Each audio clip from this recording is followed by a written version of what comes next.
She presses 2 fingers to a cold stone mural in the dark.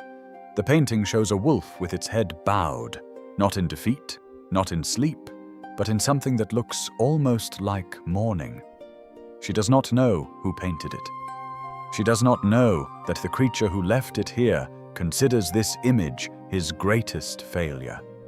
She does not know that everything she has ever loved about her people, every fragment of culture and memory they have carried alive across centuries of loss, traces its destruction back to this single bowed head. She does not know that the wolf in the painting did not want to exist. She traces the outline with 2 fingers and turns away. Take a slow breath. There is no hurry. We have the whole night. What follows is the story of a being so old that the world he tried to save no longer exists in any form he would recognize. A being who came into flesh because someone he loved asked him to, who fought a war for centuries and won it in the worst possible way, who went to sleep in one world and woke in another, and decided, with the particular weight of a man who has caused too much damage to stop now, that he would fix it. There is something sitting at the center of this story that I want to hold until we have earned it. When it arrives, it will change what everything before it meant. For now, we begin where everything begins. With the world before the wound, before the veil existed, there was no separation between the world of flesh and the world of dream. The two were the same thing. Magic was not a force you reached for. It was the air. It was the stone. It was the breath between words. The elves of ancient Thedas were immortal because of it.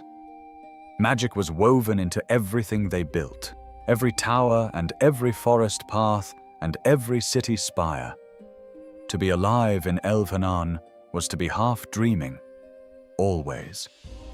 At the heart of this empire was a city called Arlathan, vast crystal spires threading through trees that had never been cut, palaces that floated in the air because the air agreed to hold them. This is the place that was lost. This is what is missing from every ruin a Dalish elf traces their fingers across, wondering what their people used to be.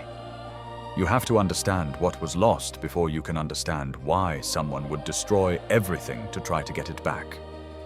The elves who led this empire were called the Evanuris. They were not born gods. They would have you believe otherwise, and for a long time the people did believe them. But powerful ancient beings who rose from the chaos of a war, no history book survives. Generals first, then respected elders, then kings, then finally gods. They claimed divinity through accumulated power, through propaganda, through the simple brutalizing fact that if a being is old enough and terrifying enough, people stop asking whether it is truly divine and simply act as if it is. They were not divine. They could die. But they had found something else. A way to become almost permanent. They used lyrium. Lyrium is a substance that runs through the bones of Dragon Age. Mages use it to replenish their power. Templars consume it to suppress magic. Dwarves mine and trade it and build entire economies around it. Now, in the ruins of Elven, we learn what it actually is. Lyrium is the blood of the Titans. The Titans were primordial beings of stone and deep earth, vast, ancient, almost geological in their scale. They shaped the world from below. The dwarves are their children, changed by the slow falling away of their connection to those sleeping giants. And the Evanuris, the first elves, the would-be gods, looked at these immense beings and saw a resource. They harvested their blood. They used it to drag themselves from pure spirit into flesh. The earth did not consent. It fought back. Of course it did. This is where the story of Solas begins. Not with the wolf, not with the veil, not with the betrayal so old that no one living, remembers it as anything but legend. It begins with a war. The Titans went to war against the elves who had taken from them without asking. It was not brief or bloodless. It was the kind of war that reshapes geography, that makes new ruins out of old cities, that ends with everyone alive wondering what exactly they won. The elves were losing, and there was a being in the Fade watching all of this with the particular anguished attention of someone who cares deeply about the outcome, but has not yet decided to make it their problem. He had no name then, no body, no desire for either. He was a spirit of wisdom, a being of pure intention dwelling in the Fade, asking nothing of the physical world and receiving nothing from it. He had made friends with other spirits. He had watched the mortal world the way a person watches weather from inside a warm room, interested, present, entirely uninvested. And then Mythal came to him. She said, "I need your wisdom to withstand the louder voices, the ones that will go too far. Come into the world, be real, stand beside me." He warned her. He said using lyrium to take a body might pose a risk. He could already see what was happening, the Titans stirring, the war spreading, the consequences accumulating faster than wisdom could track them. He looked at all of it and said, "This might not be safe." Mythal told him it was the only way. He agreed to follow her. This is the moment. Not the veil, not the blight, not the Inquisitor who will love him across a distance she doesn't understand and wait for him in a dream she can never quite hold. It begins here, in a spirit of wisdom deciding, against his own better judgment, to trust the person he loved most. He made himself real. He pressed a spirit's intention into flesh made from Titan's blood, and he became what the world would eventually call Fen'Harel, the Dread Wolf, the god of betrayal. None of those names exist yet. For now there is only this, a being that did not want a body, taking one because someone asked. There is a detail buried in what follows, something the lore shows in the memories he refuses to look at directly. That changes what every act of destruction in his long life actually meant. Hold on to that. We will reach it. Mythal is not easy to describe with precision. She was, by every account of anyone who knew her, both of the things her myths claimed. Genuinely kind and genuinely terrible. A goddess of love and of justice, which means in practice a goddess of mercy and of punishment, wielded by the same hand. Solas became her protector. The elves called him her guardian wolf. Elgar'nan, the most powerful and most brutal of the Evanuris, the one who called himself the All-Father, and meant it as a statement of ownership, used to mock this devotion. He called Solas Mythal's lapdog. This tells you everything about Elgar'nan. It tells you something about Solas, too. The civilization they moved through was not simple. The Evanuris ruled over the other elves with a system that Solas found repugnant from the beginning. They branded their slaves with Valaslin, facial tattoos in patterns that marked which god owned you. Not sacred marks, not symbols of devotion freely offered. The design on your face told every room you entered whose property you were. Hold this. In the present day of Dragon Age, the Dalish, the elves who kept fragments of the old ways alive across centuries of X and displacement and loss, wear Valaslin as a sacred act. They trace the patterns in ceremony. They believe they are honoring their gods. They believe the marks connect them to a history they can barely access. They are wearing slave brands, and they do not know. Solas knows. He has always known. In Dragon Age Inquisition, when he meets a Dalish elf who wears them, he offers to remove the marks with a spell. He calls her free when he does it. He says the words with a quiet weight that only makes full sense when you understand what he is carrying. The guilt of a man who helped build and then shattered a civilization that enslaved the very people he spent centuries trying to liberate, and whose descendants now venerate the enslavers as gods. The war with the Titans would not wait, though, and Mithal, who loved her people even when they exhausted her patience, came to Solas with a request that would echo through everything. She needed a weapon. Specifically, a lyrium dagger, forged to sever the Titans from their dreams. Not to kill them. They were too vast and too ancient for killing, but to cut their consciousness away from their bodies, to leave them alive and functioning, but unreachable. Empty in the way Dragon Age calls tranquil, breathing, moving, present, but disconnected from the self that feels. Solas warned her. He said the severed dreams would go mad. That cut away from their hosts and locked in the Fade, those immense dreaming minds would become something terrible. Pain and fear and confusion with no body to hold them, no consciousness to metabolize them. Something that would corrupt everything it touched. Mithal told him it was the only way to end the war. He made the blade. He used it. The Titans fell quiet, one by one. The war ended. The elves survived. And the severed dreams of the Titans, full of ancient rage, isolated from every anchor they had ever known, became the Blight. Let that settle for a moment. The Blight. The corrupting, spreading infection at the heart of every Dragon Age story. The force behind the Darkspawn. The thing Grey Wardens drink into their own blood in order to fight it. A slow poison that eventually kills them in exchange for the ability to sense its presence. The catastrophe that has reshaped civilization across Thedas for thousands of years. Every blight, every Darkspawn charge, every warden who died too young from the taint inside them. Solas made it.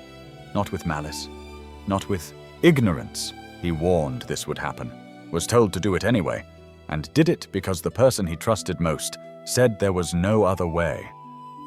Then he sealed those severed dreams into a prison deep inside the Fade, as far from the living world as he could push them. He thought he had contained it. He thought that was the end of the damage. He was wrong about that last part. But the wrongness comes later, in a shape he did not predict. The Evanuris gave him a name after this. Fen'Harel, the Dread Wolf. An insult, a way of branding him as something uncontrolled and dangerous, a beast who ran outside their careful order. They called him the god of betrayal, the trickster, the one who led the elves astray. They said his name with contempt. He heard it as a calling. Because what the Evanuris called betrayal, Solas called liberation. He had watched them consolidate power. He had watched them brand and own and use. He had watched the civilization that he had come into flesh to help build become something he did not recognize. And so he ran his rebellion from the lighthouse, his own fortress, accessible through a network of illuvians, mirror-like portals that could connect any point in the elven world to any other. And for centuries he found the elves who wore the Valislin marks of ownership, and he undid the magic that bound them and told them they were free. He was trying to be better than the people he was fighting. That matters here, and also makes what he became harder to absorb. War wears on even the most principled rebellion. Centuries of it wear differently than a single decade. Something happens in a person, even an ancient spirit who chose flesh to serve someone he loved, when they have watched too many of their agents die for a cause that keeps costing more than it should. There is a memory, recovered much later by a stranger who has no reason to care for him, but does anyway. Solas knowingly allows spirits of chaos and disruption to sacrifice themselves as a distraction in a battle against Elgar'nan. He watches them die.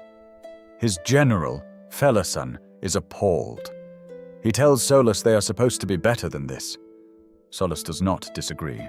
He does it anyway. This is who he had become by the time everything finally broke. He went to Mythal. He told her what the other Evanuris were doing with the Blight, using it as a weapon, a power source, pointing it at their enemies with the casual cruelty of people who have stopped believing that some things should not be touched. He pleaded with her to stop them, to leave them, to join his rebellion. She told him she would investigate. She would speak to them diplomatically. She would remind them of the danger. She was trying to solve it from within. And Solas, who had known her longer than most civilizations have existed, who had trusted her judgment even when it diverged from his own, let her try. Elgar'nan acquired Solas's own lyrium dagger and used it to kill Mythal when she came to confront them. They murdered the best of them for trying to slow them down. What happened in Solas after that is not complicated to understand, but it is devastating to sit with. He had spent centuries fighting toward a world where things could be better. He had sacrificed his agents and eroded his own principles step by patient step, always believing the goal was worth it. Mythal had been the reason he chose to have a body at all, the reason he had agreed to be real. When she died, something in him did not grieve. It simply clarified. He could not win this war by degrees. The Evanuris would not be argued down, would not be exhausted into mercy, would not stop until they had burned through everything the world had to offer, including eventually the blight he had sealed away. He had one option remaining. It was not a good one. He created the veil. Not a wall, a severing, a barrier forced between the physical world and the Fade, tearing the two apart the way a blade separates tissue from bone. He used the lives of the imprisoned Evanuris to sustain it, connecting their blood to his lyrium dagger. He sealed them inside. They could not reach the world. The world could not reach them. The problem was that Elvenan was woven entirely from the connection between those two worlds. Every tower, every floating palace, every city built from magic and dream. The moment the veil went up, all of it came apart. He had meant to do it differently, with preparation, with Mythal's help, with enough time to protect what could be protected. Without her, it was an emergency amputation performed on a sleeping patient. The people survived. The civilization did not. Solas went into Uthenera, the deep sleep, a withdrawal from waking life that ancient elves entered when they had lived as much as they could bear. He was hollowed by the veil's creation, by the centuries of war that preceded it, and perhaps, though he would never say, so by something that had no tactical name. He dreamed. As all powerful elves dream, fully conscious in the Fade, walking through the memories of a world he could no longer touch. He watched centuries pass like weather. He watched the elves he had freed scatter across a continent with no empire to anchor them, slowly losing the language and the history and the architecture, until what remained was fragments and approximations and devotion to gods who had never deserved it. He watched the humans rise. He watched the Tevinter Magisters do something so catastrophically foolish it reordered the world, breach the Black City at the heart of the Fade, and release a portion of the blight he had sealed away thousands of years before. He watched the blights begin. He had not anticipated that the Evanuris, sealed in their Fade prison, would find a way to speak through the old gods and manipulate the Magisters into doing this. He had not planned for it. The blight had been his miscalculation, made because he followed Mythal's guidance when she told him it was the only way. And now it was loose in the world, because the people he had sealed away found a way around the seal. Layer by layer, the evidence stacked itself into something undeniable. The things he had done to fix the world had made it worse. He woke in the year 939 Dragon. The ancient empire was mythology. The Dalish kept fragments of songs about Arlathan, the way people keep photographs of a grandparent they never met, with a kind of devotional ache and almost no accuracy. The city elves lived in alienages, in poverty, at the outer margins of human civilization that had grown tall and confident over the ruins of everything he had tried to protect. He took the name Solas, pride. A reminder, he said, of all the people had to be proud of. And, the party said more quietly, a warning against allowing that pride to go unchecked. He would need to be careful now, deliberate. No more catastrophic, miscalculations from incomplete understanding. And then there was a breach in the sky. He walked into the Inquisition the way a person walks into a burning building they set on fire, with genuine intention to help, with more information than anyone else in the room, and with a secret that would end everything the moment it became known.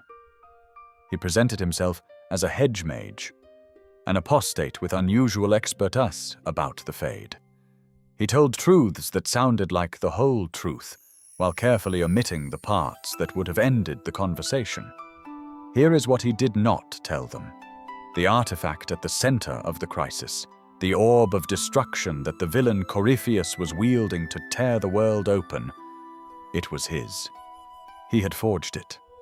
Too weakened from his long sleep to unlock it himself, he had planted the idea of it in a dangerous magister's mind, manipulating Corypheus into unlocking the orb so the resulting energy would burn him out, leaving the power available for Solas to reclaim. He had not anticipated Corypheus surviving the unlocking. He had not anticipated the breach in the sky. He had not anticipated that a stranger would walk out of the explosion with the anchor burning in their hand, half dead and full of potential. He had not anticipated the Inquisitor. He fought alongside them for a year, and something happened that his calculations had not made room for. He began to care, not abstractly, in the way a general cares about resources. Actually, specifically, in the small and particular way of someone who has been alone for so long that the warmth of being known registers as something close to pain. He came close to confessing, several times. He was, by the account of the writers who built him, always one step away from telling the Inquisitor everything. Her voice in the elven he had taught her, the conversations in ruins at midnight, the kiss in the Fade, in the place between dreaming and waking, where he could almost let himself believe that none of the rest of it was real. He did not tell her. Instead, he ended the relationship because he loved her. He departed after the final battle without explanation. He walked to where Flemeth waited. Flemeth, who carried a fragment of Mythal's soul inside her across centuries of reincarnation, a piece of his oldest friend preserved in a stranger's body. And he took back what remained of the person who had first asked him to be real. Flemeth surrendered it willingly. She appeared to die in the process. He was alone again, as he had always been. He walked back out into a world he intended to unmake for its own good. 2 years after Corypheus fell, a gathering at the Winter Palace went wrong in the precise way Solas had designed it to go wrong. An ancient trap, Kunari assassins, the Alluvian network collapsing around the Inquisitor as the anchor in her hand, the mark Solas had left on her when he pulled her back from the edge of death, began to tear her apart from the inside. She followed the trail through the mirrors, and she found him. Here is something worth sitting with before what comes next. Solas had spent the entire Inquisition one step away from telling this woman the truth because he cared about her. When he finally explains who he is, what the veil was, why he made it, what he intends to do, there is no triumph in it, no relief, no performance. She asks him, in the elven he taught her, if he had lied to her. He says, only by omission. He removes the anchor from her hand. He saves her life by taking it, amputating the magic from her arm rather than letting it kill her. And he tells her he will tear down the veil. He explains what that means. The magical barriers fall. The Fade merges with the physical world. Demons pour through. Thedas, which has spent thousands of years building a civilization with no capacity to handle the old world coming back, will not survive the transition intact, possibly at all. But the elves will have their world returned. The immortality, the magic, the civilization that he tore away when he sealed the Evanuris in the dark. He does not call this a trade. He calls it a correction. The Inquisitor, depending on what she chose across a year of careful and loaded conversations, either vows to stop him or vows to save him from himself. In some versions of this moment, she is angry. In others, she is something more complicated than anger. In all of them, she is the one person he could not fully account for. The dreams she will have afterward are of a man watching her from across an endless distance. Every time she reaches for him, he vanishes. She searches and waits for a way to change the dread wolf's heart. She will find one, but not alone, and not yet. 8 years pass. In Arlathan Forest, Solas completes the ritual, not tearing down the veil, or not yet, not the way everyone feared. He is transferring the last 2 surviving Evanuris, Elgarnan and Gailan Nain, blighted and monstrous after millennia of imprisonment, from their failing Fade prison to a stronger one. He is being careful. He is trying to do this right. The ritual is interrupted by the people trying to stop him. Varric Tethras, beloved dwarf and chronicler of every significant catastrophe in the last decade of Thedas history, has brought a team. The pillars collapse. The containment fails. Elgarnan and Gailan Nain escape into the world. Varric is stabbed in the chaos. He dies. And Solas, because this is the man he is, because centuries of war have taught him that the mission survives by any means necessary, uses the blood connection formed in the explosion to feed Rook, the new protagonist, a hallucination of Varric. For months, Rook makes decisions believing their friend is alive, gets up in the morning believing Varric is alive, fights with the knowledge that the person who recruited them is still in the world, still watching. The whole time, the Dreadwolf is sealed in the Fade prison he intended for the gods, watching through a blood magic connection, speaking in a dead man's voice because the dead man's voice is what keeps Rook functional. He tells himself it is necessary. He may be right. Not damage, guidance, not cruelty, strategy. But there is no version of this that does not cost something. Now, in the lighthouse that used to be his home, murals on the walls begin to tell Rook the story that Solas would not tell himself. 5 wolf statuettes, each containing a memory. 5 windows into what he regrets most. The memories show a rebellion that began with genuine idealism and ended with something darker and more complicated. They show a general named Felasan growing appalled by the ruthlessness of his leader. They show a man who started as someone trying to be better and ended up being necessary. And then there is the last mural. It shows a spirit refusing to take a body, being asked, hesitating, agreeing. He did not want to be real. Mithil asked him to become real. She said she needed his wisdom to withstand the louder voices. She said it was the only way. And a spirit of wisdom, against its own better judgment, agreed to follow her into flesh made from Titan's blood. This is the thing sitting at the center of everything. This is what changes what came before it. Every disaster in Solas's impossibly long life, the blight, the veil, the fall of Elvenan, the suffering of every elf who has lived since, traces back to a single act of love. Not pride, not ambition, a spirit of pure intention, agreeing to exist because someone asked it to, warning her it might not be safe, and doing it anyway. The man who carries 10,000 years of catastrophe on his back did not seek any of it. He was asked. He said yes. When Elgardanan finally falls, the veil tears anyway. The force holding the barrier in place was always connected to the imprisoned gods. Remove them, and the veil needs a new anchor. The anchor is Solas, the only being left with the power and the history to hold it. Bind him to the veil, willingly or unwillingly, and the barrier holds. The world continues. The elves remain mortal. The magic stays distant and manageable. Most players give him a way out of the confrontation. Most trick him.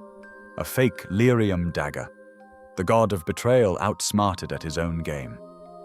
Solas, if you have been paying attention, almost seems to appreciate this. He acknowledges that Rook has finally bested him.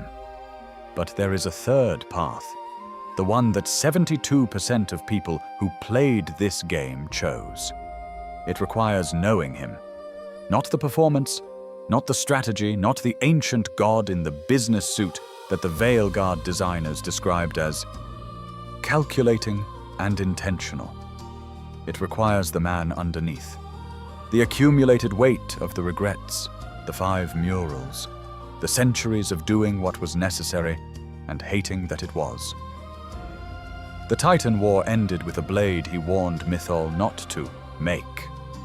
The slaves freed while becoming someone frightening. The friend sacrificed as a distraction. The woman loved and left because he could not hold both her and the mission. Mythol speaks through a fragment of herself, carried for centuries in a statuette, given voice through Morrigan one final time. She tells him that the state of the world is not his alone to carry, that the mistakes were not only his, that the weight he has been dragging for 10,000 years belongs to history, not just to one being who said yes when he should have known better. The Inquisitor, if she loved him, is there. The woman who has spent 8 years searching for him in her dreams. She stands in front of him and says, "You do not have to do this alone." And Solas binds himself to the veil willingly, not as punishment, not as imprisonment. He walks into the Fade to soothe the dreaming titans, those vast, severed beings whose pain he caused, whose rage became the blight, whose suffering has echoed. Through every darkspawn and every dying warden since the war he ended with a blade Mythol asked him to forge. He goes to sit inside that pain and quiet it. He does not know how long it will take. He says clearly that what he will experience inside is terrible. He goes anyway. This is what redemption looks like when it is not easy. Not absolution, not a return to who you were, just the willingness to go into the dark place you created and try, for as long as it takes, to make it quieter. The Inquisitor goes with him, into the Fade, into the long work of undoing what cannot fully be undone. Together in the place where all of this began, where a spirit of wisdom first pressed a hand to new flesh and said yes to the woman who needed him. A woman presses 2 fingers to a cold stone mural in the dark. The wolf still bows its head. She knows now what that posture cost him. She knows he did not want a body, and that someone he loved asked him to be real, and that the agreeing set off 10,000 years of consequence that none of the wisdom he had could have fully predicted. She knows about Mythal and the Titans and the blade that became the Blight. She knows about the veil and the slaves and the general he used and the civilization he shattered to contain the people he could not defeat any other way. She knows that the warning he named himself after never quite worked. She traces the bowed head with 2 fingers. She does not turn away this time. The things we do out of love and the things we do out of pride look identical from the outside. Sometimes from the inside, too. We do not always know which one was driving us until the damage is already done, and everything we tried to protect is changed. Solas has been living in the wreckage of that moment for 10,000 years.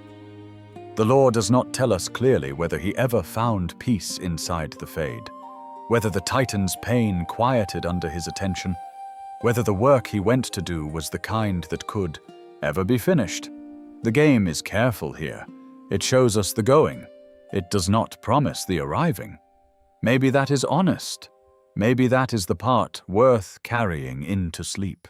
Not the gods, not the veil, not the ancient wars that reshaped the world. Just this, that the most devastating choices in a life are rarely made in cruelty.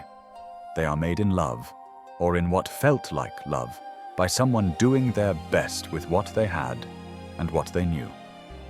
And sometimes the world breaks around them anyway.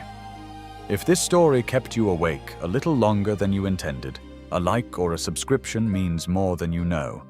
It's what allows this channel to keep finding these stories and bringing them to you. The wolf still bows its head in the mural. Somewhere in the Fade, something very old and very tired is beginning, slowly, to rest. Let it. You've earned the same.